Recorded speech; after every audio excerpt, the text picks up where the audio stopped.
أيود أحدكم أن تكون له جنة من نخيل وأعناب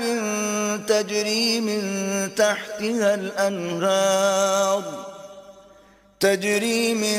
تحتها الأنهار له فيها من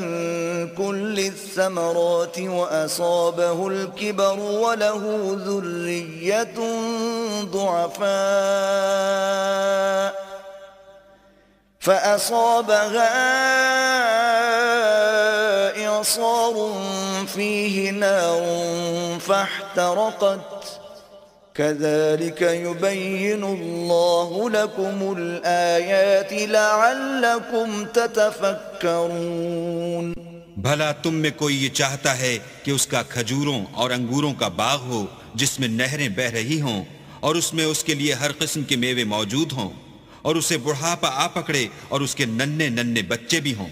तो नागहां उस बाग पर आग का भरा हुआ बगुला चले और वो जलकर राख का ढेर हो जाए।